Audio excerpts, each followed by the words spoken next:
এই মুহূর্তে আমরা রয়েছি ডক্টর মৌমিতা দেবনাথের বাড়ির সামনে। আপনারা দেখতে পাচ্ছেন এমডি রেসপিরেটরি মেডিসিনের ডাক্তার এবং বাবা একজন ব্যবসায়ী। মনোগ্রাম শহর স্কুল ড্রেস রিটেল হোলসেল পাওয়া যায়। আপনারা দেখতে পাচ্ছেন এখানে আপনাদের দেখাচ্ছি যে তারা ড্রেসেস এবং প্রোপাইটার শেখর রঞ্জন দেবনাথ, অম্বিকা মুখার্জি রোড, নাটাগড়, কলকাতা 113।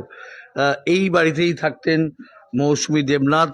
গতকালকে তার আরজিকর মেডিকেল কলেজ হসপিটালে তার ডিউটি ছিল এবং কর্তব্যরত অবস্থায় তিনি ছিলেন এবং এটার খবর সূত্রে জানা যায় তিনি ইয়ের পরে রেস্ট নিতে সেমিনার হলের ঘরে যান এবং সেইখানেই তার রক্তাক্ত দেহ পাওয়া যায় এবং তার দেহে আঘাতের চিহ্ন থাকে।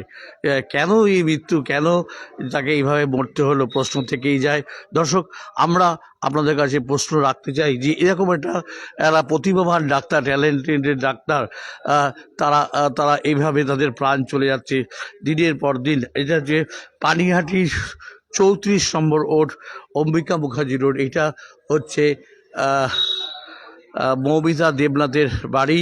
এবং আপনারা এখানে আমরা যাদের সঙ্গে, এলাকার মানুষের সঙ্গে যখন, দাদা একটুখানি আসো না, দাদা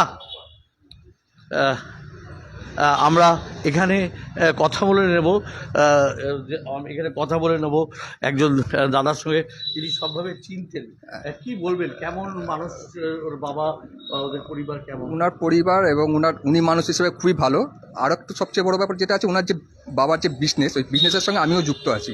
মানে ওনাদের রেডিমেডের বিজনেসটা হচ্ছে ওনার, মানে স্কুল ড্রেস তৈরি করতো। স্কুল ড্রেসটা যে বোতাম এবং ঘর করতে হয়, ওই মেশিনটা আমাদের কাছে আছে। মানে উনি প্রত্যেক দিনই আমাদের সঙ্গে। মৌমিতা কেমন ছিলেন? মৌমিতা নটলি ভালো ছিলেন, কারণ উনি এরকম ধরনেরই ছিলেন। আমার মিসেসের মাঝখানে আগে একটা এই জায়গাটা ফোড়া হয়েছিল গলার সামনে, তা ওনাকে দেখিয়েছিল। তা উনি যে মেডিসিন লিখে দিয়েছে, একটার দাম ছিল 1000 টাকা করে, কিন্তু উনি কোনো ফিস নেয়নি। উনি 2-3বার দেখে দিয়েছে এবং ওনার ওই মেডিসিন খেয়ে এখন আমার মিসেস পুরো সুস্থ। আর সবচেয়ে বড় কথা, উনি হচ্ছে একদম খুব মর্মান্তিক, মানে ধারণা, মানে চিন্তা করে মানে বুঝতে পারলাম না যে এটা কী করে হলো, মানে ভাবার বাইরে। না, আমি বুঝতেই পারছি না। মানে আমি আমার বাড়ি থেকে যখন ফোনটা গেল, আমি বললাম কী বলছো, ঠিক করে তুমি দেখেছো তো? বলছে হ্যাঁ। ওনার গলা শুনলাম, মানে অ্যাকচুয়ালি তখন টিভিতে ওনাকে দেখায়নি, উনি যে মোবাইলে বলছে যে আমরা 11:15 নাগাদ ফোনটা এসেছিলো যে এরকম সুসাইড করেছে, এখন সুস্থ আছে বা মানে ভালো হতে পারে। তা আমরা গিয়ে দেখছি যে মানে পড়ে আছে এরকম। তো সেটা শুনেই মানে আমি ভাবলাম যেটা ওনার বাবার নাম শেখর দেবনাথ। মানে ওনার গলা শুনেই আমরা বুঝে গেছি যে উনারই মেয়ে এটা। পরে তো দেখলাম ঠিক তাই। এই মাও খুব ভালো, নিশ্চয়। মানে অ্যাকচুয়ালি আমি আছি এখানে 15 বছর। আমার অ্যাকচুয়ালি বাড়ি আরজিকরের সামনে আমার বাড়ি, বেলগাছিয়াতে আমার বাড়ি। আমরা এখানে এসেছি 15 বছর হচ্ছে। তার আগের থেকে ইনারা আছে। ইনাদের সঙ্গে সম্পর্ক মোটামুটি 10 বছরের ওপরে আমাদের। আমার নাম পাচুগোপাল বিশ্বাস। আপনারা শুনলেন যে পাচুগোপাল বাবু, তিনি ওতপ্রোতভাবে ওনাদের পরিবারের সঙ্গে যুক্ত এবং ওনার পরিবারে ওনার মিসেসের যখন একটা অসুখ হয়, তখন উনি জানালেন যে সেই যে চিকিৎসা করেছিল, চিকিৎসায় কোনো রকম পয়সা কড়ি তো নেয়নি, উপরন্ত ভালোভাবে দেখে দিয়েছিলেন এবং ওনার মিসেস এখন ভালো আছে। প্রায় 20 থেকে 25 বছর ধরে এখানে এই অম্বিকা মুখার্জি রোডে মৌমিতা দেবনাথ ওরা থাকে এবং বাবার যে ব্যবসা রয়েছে রিটেল হোলসেলের, সেই ব্যবসা চালান এবং সুনামের সঙ্গে চালান এবং বাড়ির প্রত্যেকটি মানুষের ব্যবহার অত্যাধিক ভালো। এই কথাই জানালেন যে যার সঙ্গে আমরা এইমাত্র কথা বললাম, যে প্রত্যক্ষদর্শী এবং তার বাবার ব্যবসার সঙ্গেও তিনি ওতপ্রোতভাবে জড়িত।